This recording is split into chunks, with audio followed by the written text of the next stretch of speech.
در آنتن کلی ویدیو وجود داره که تغییرات کره زمین در 300 میلیون سال گذشته چطوری بوده.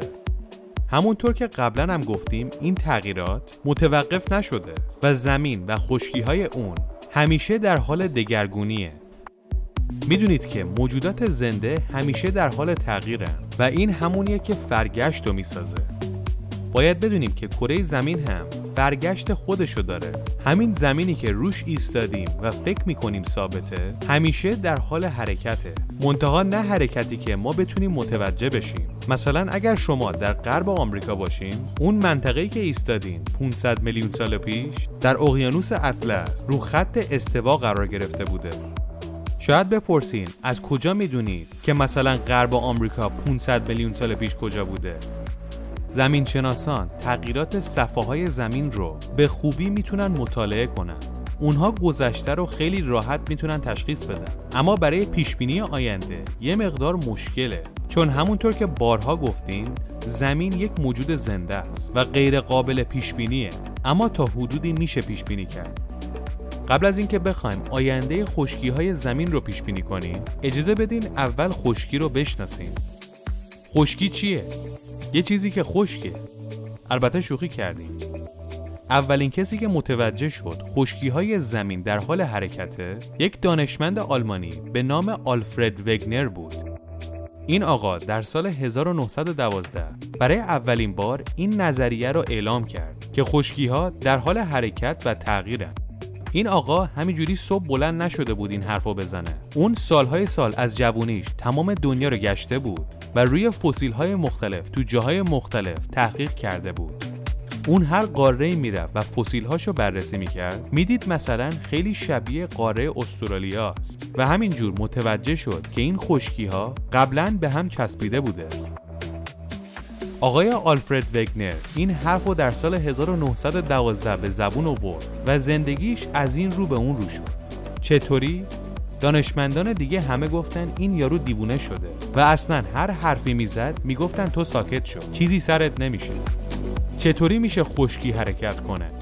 این آقای وگنر بیچاره دیگه هیچ آبرو و حیثیتی براش باقی نمیمونه. همه جا مسخرش میکردن و باعث شده بود که دیگه از خونه بیرون نیاد. 50 سال از این داستان میگذره. موقعی که آقای وگنر سالهاست مرده تا اینکه دانشمندان مشغول بررسی کف اقیانوس اطلس میشن و میبینن کف اقیانوس رشته کوه شکل گرفته و میبینن زمین در اون نقاط دو پوسته است و بین دو تا صفحه داره از هم جدا میشه. این جدایی باعث میشه مواد مذاب از پایین بیاد و تو آب سرد شه و رشته کوه بسازه.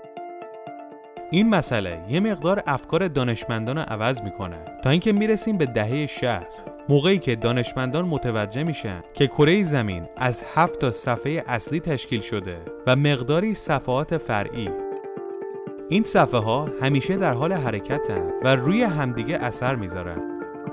شما فقط برخورد هند رو با آسیا نگاه کنید. ببینید این صفحه هندوستان چطوری خودشو کوبیده با آسیا و طی میلیون ها سال فشاری که آورده باعث شده رشته کوه هیمالیا از زمین بزنه بیرون. همینطور رشته کوه‌های دیگه. تمام رشته کوه‌های دنیا بر اثر فشار این صفحات به همدیگه ایجاد شده. پانگئا رو که میشناسید. اگر ویدیوهای آنتن رو دیده باشید کاملا میشناسیدش که 300 میلیون سال پیش یک ابرقاره‌ای رو زمین وجود داشته به نام پانگئا. اما این اولین ابرقاره‌ای نیستش که زمین به چشش دیده. 2.5 میلیارد سال پیش یک ابرقاره رو زمین وجود داشته به نام کنورلند.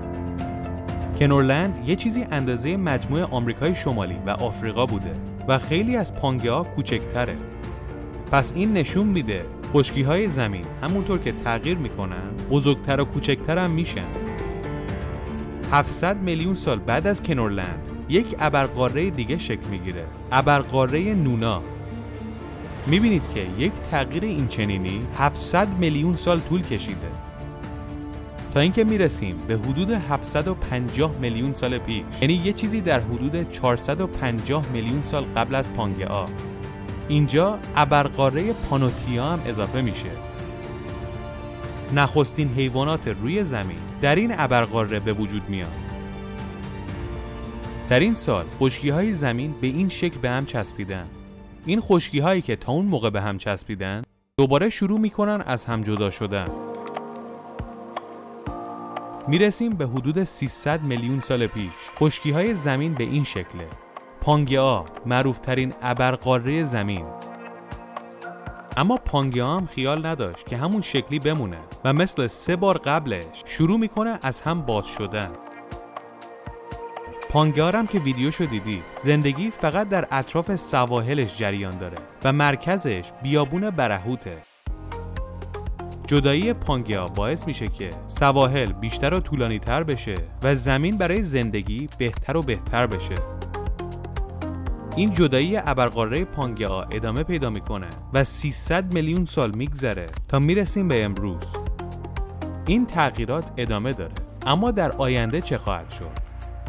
پیشبینی گذشته برای دانشمندان به دلیل اینکه مدارک وجود داره خیلی راحت تره، ولی برای پیشبینی آینده هیچ مدرکی در دست نیست و همین کارو سخت میکنه. در حال حاضر آمریکای شمالی و جنوبی دارن همین جوری به طرف غرب حرکت میکنن. یعنی اقیانوس اطلس داره بزرگتر میشه، اقیانوس آرام داره کوچکتر میشه. آفریقا دیگه نمیخواد اونجا بمونه، میخواد بره بالا. برای همین میره بالا و فشار میاره به اروپا و مدیترانه رو کوچکتر و کوچکتر میکنه. از این طرف همین صفحه آفریقا و عربستان داره فشار میاره به ایران و صفحه آناتولی. زلزله‌های مرگبارم بر اثر همین فشارها ایجاد میشه. رشته کوه آلپو که میشناسید در اروپا در چند تا کشور امتداد داره. زمینشناسان میگن وقتی آفریقا فشار اصلیشو به اروپا بیاره، قبل از آلپ رشته کوهی در اروپا شکل میگیره که هیمالیا اصلاً به گردش نمیرسه. البرز، زاگرس و کوههای آناتولی هم مرتب بلندتر و بلندتر میشن. حالا شاید بگین چرا ما نمیبینیم بزرگ میشن؟ تغییرات سالی چند سانتی متره، نه اینکه سالی 1 کیلومتر بره بالا و ما متوجه بشیم. استرالیا هم میگه من چرا اینجا وایسم؟ داره میره بالا به طرف اندونزی. گفتیم که آمریکای شمالی و جنوبی دارن میرن به طرف غرب و در نهایت میلیون ها سال دیگه میرسن به آسیا و میچسبن به ژاپن و چین و کره. آفریقا هم داره زور میده به طرف شمال. برای همین پیشبینی ها اینجوریه که 250 میلیون سال دیگه تمام این خشکی ها به هم چسبیدن و اومدن روی قطب شمال. و جالب اینه که این بار هم قطب جنوب از جاش تکون نمیخوره. زمان پانگئا هم اگر یادتون باشه همون جاییه که الان هست. در آینده هم تکون نخواهد خورد. و وقتی تمام این خشکی ها میرن به طرف قطب شمال، قطب جنوب تک و تنها اون پایین میمونه.